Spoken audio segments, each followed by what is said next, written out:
بسم اللہ الرحمن الرحیم۔ السلام علیکم ناظرین، جس قبر پر آپ جوتے پڑتے ہوئے دیکھ رہے ہیں یہ قبر ایک مسلمان کی ہے اور یہ بھارتی پنجاب میں واقع ہے۔ اس قبر پر جوتے مارنے والے سکھ یاتری ہیں جو یہاں موجود گردوارے کی زیارت کرنے کے لیے آئے ہیں۔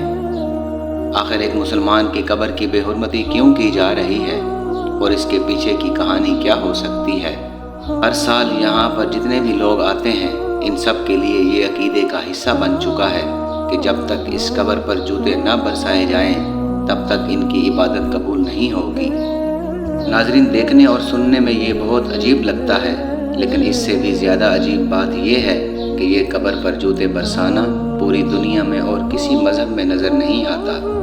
آج کل سوشل میڈیا پر یہ ویڈیوز بہت مقبول اور وائرل ہو رہی ہیں، اور آج کی اس ویڈیو میں ہم آپ کو اس قبر کی تاریخ اور اس کا سکھ مذہب سے تعلق واضح کریں گے اور آپ کو یہ بتائیں گے کہ آخر وہ کون سی وجہ ہے جس وجہ سے سکھ یاتری اس قبر پر جوتے برسانے کو باعث ثواب خیال کرتے ہیں۔ اس کے ساتھ ساتھ ہم آپ کو یہ بھی بتائیں گے کہ یہ عمل ہماری نظر میں کیسے ہونا چاہیے اور ہمیں اس پر کون سا رد عمل دینا چاہیے۔ ناظرین، انڈیا کے صوبے بھارتی پنجاب میں ایک گردوارہ ہے جس کا نام گردوارہ مختصر سنگھ ہے۔ اس گردوارے کے احاطے میں ایک قبر ہے جو بہت خستہ حالت میں ہے۔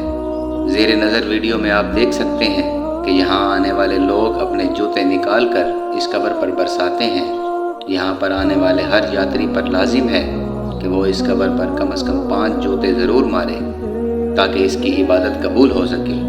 سکھ مذہب کی لکھی ہوئی کتاب گرنتھ صاحب کے مطابق یہ قبر ایک مسلمان مغل عہدیدار نور الدین کی ہے۔ یہ واقعہ 17ویں صدی کا ہے جب ایک مغل عہدیدار بھیس بدل کر اور ایک سکھ مذہب کا پیروکار بن کر سکھوں کے 10ویں گرو گوبند سنگھ کا معتمد بنا ہوا تھا۔ یہاں ہم آپ کو بتاتے چلیں کہ سکھ دھرم کے مطابق ان کے 10 گرو ہیں اور گوبند سنگھ ان کے 10ویں اور آخری گرو تھے، جن کے بعد گرو آنے کا یہ سلسلہ ختم ہو گیا اور سکھ مذہب کے پیروکار انہی 10 گروؤں کی پوجا کرتے ہیں۔ یہ لوگ ایک اللہ پر ایمان بھی رکھتے ہیں جسے یہ سچے بادشاہ کے نام سے پکارتے ہیں۔ ناظرین، وقت کے ساتھ ساتھ سکھ دھرم میں بھی شرکیہ عقائد اور رسمیں داخل ہو چکی ہیں جس میں یہ اپنے 10 کے 10 گروؤں کو خدائی معاملات میں دخیل سمجھتے ہیں۔ ناظرین، مغلیہ سلطنت کی حکمرانی کے دوران سکھوں اور مغلوں کی بے شمار جنگیں ہوتی رہیں۔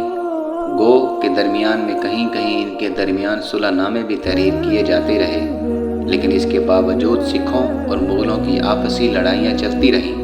آخری اور 10ویں گرو گوبند سنگھ کی بھی مغلیہ سلطنت سے کافی لڑائیاں چلتی رہیں، اور اس لیے اندرونی راز حاصل کرنے کے لیے ایک جاسوس کے روپ میں نور الدین کو بھیجا گیا جو کہ ایک اعلیٰ مغلیہ عہدیدار تھا۔ یاد رہے کہ سکھوں کی کتاب گرنتھ صاحب کے علاوہ اس واقعے کا تذکرہ کہیں اور نہیں ملتا، اس لیے اس واقعے کو حقائق سے ثابت کرنا بہت مشکل کام ہے۔ زیادہ خیال یہی ہے کہ یہ سکھوں کی جانب سے گھڑا ہوا ایک افسانہ ہے جس کا حقیقت سے کوئی لینا دینا نہیں ہے۔ سکھوں کی مذہبی کتاب گرنتھ صاحب کے مطابق نور الدین بھیس بدل کر ایک سکھ یاتری کے روپ میں گوبند سنگھ کے گردوارے میں رہائش حاصل کر چکا تھا۔ انہی دنوں میں سکھوں کی مغلیہ سلطنت سے کئی لڑائیاں ہو چکی تھیں، لیکن کوئی فیصلہ کن نتیجہ برآمد نہیں ہو رہا تھا۔ اس لیے نور الدین نے سوچا کہ جب تک سکھوں کے گرو گوبند سنگھ کا قتل نہیں کیا جاتا تب تک اس ساری لڑائی کا کسی نتیجے پر پہنچنا بہت مشکل ہوگا، اور اس نے سکھ گرو گوبند سنگھ کو قتل کا بیڑا اٹھا لیا۔ سکھ دھرم کی کتاب گرنتھ صاحب اور دیگر روایتوں کے بقول اس وقت سکھوں کے 10ویں گرو گوبند سنگھ اپنی عبادت میں مصروف تھے جب نور الدین جو ایک سکھ یاتری کے روپ میں تھا اس نے اپنی تلوار نکالی اور پیٹھ پیچھے سے آ کر گرو گوبند سنگھ کو قتل کرنا چاہا اور ان پر وار کیا۔ ناظرین، سکھ روایات کے مطابق گرو گوبند سنگھ تمام معاملات سے باخبر تھے اور نور الدین کی حقیقت کو بھی بخوبی جانتے تھے، اس لیے اس کے وار کرتے ہی گرو گوبند سنگھ ایک سائڈ پر ہو گئے اور انہوں نے اس کا وار روک لیا۔ اس کے بعد انہوں نے اپنے ہاتھ میں پکڑے ہوئے دھاتی برتن کو نور الدین کے سر پر پوری قوت سے مارا، جس کی تاب نہ لاتے ہوئے نور الدین موقع پر ہی مر گیا۔ اس موقع پر گرو گوبند سنگھ نے نور الدین کو بد دعا دی کہ سامنے سے حملہ کرنے والے عزت دار ہوتے ہیں لیکن پیٹھ پیچھے سے حملہ کرنے والے کو کسی بھی صورت برداشت نہیں کیا جا سکتا۔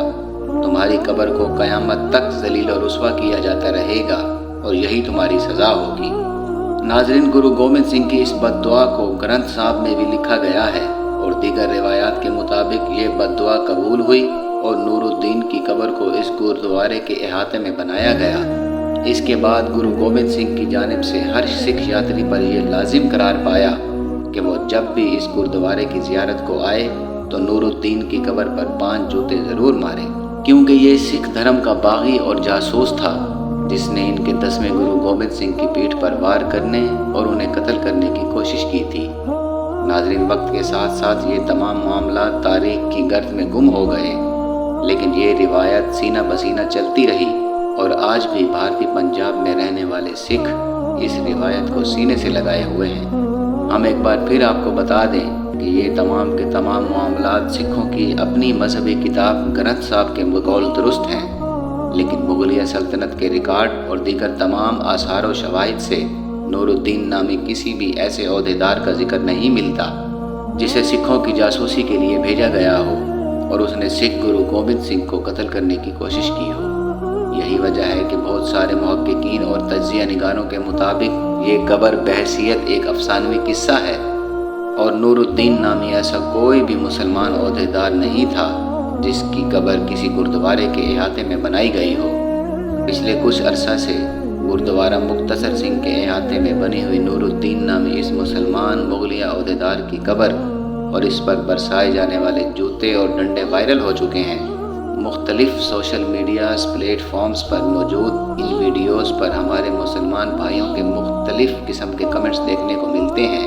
ہمارے مسلمان بھائی اس افسانے کو سچ مان کر ایک مسلمان کی قبر کی بے حرمتی سمجھتے ہوئے سکھوں کو بہت لعنت و ملامت کرتے ہیں اور نہایت نازیبا کمنٹس بھی کرتے ہیں۔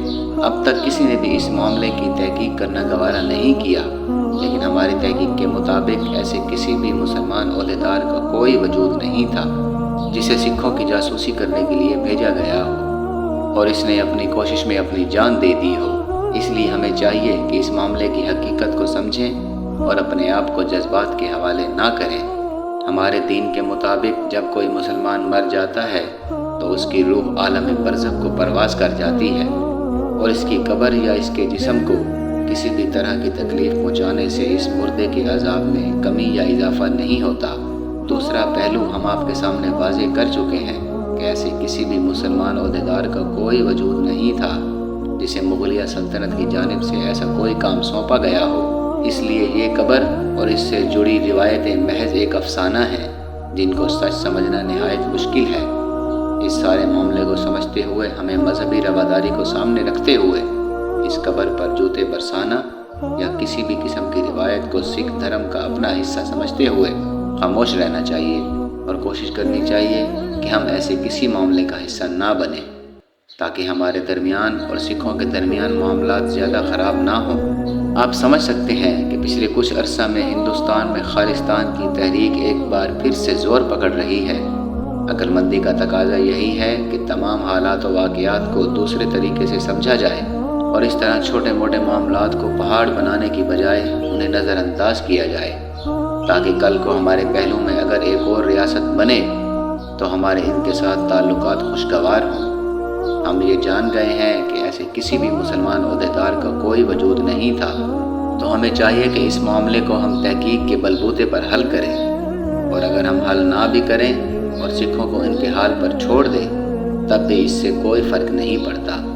اس لیے ہمیں بھی اس معاملے کو فراموش کر دینا چاہیے اور ایسی ویڈیوز پر نازیبا کمنٹس نہیں کرنے چاہیے تاکہ مذہبی رواداری کو فروغ حاصل ہو اور کل کو ہم بھی سکھوں کے اس تحریک کا حصہ بنیں اور اپنے پہلو میں بننے والی اس متوقع ریاست کو خوش آمدید کہہ سکیں۔ ناظرین، یہ تھی ہماری آج کی ویڈیو۔ امید کرتے ہیں کہ ہماری ویڈیو آپ کو پسند آئی ہوگی۔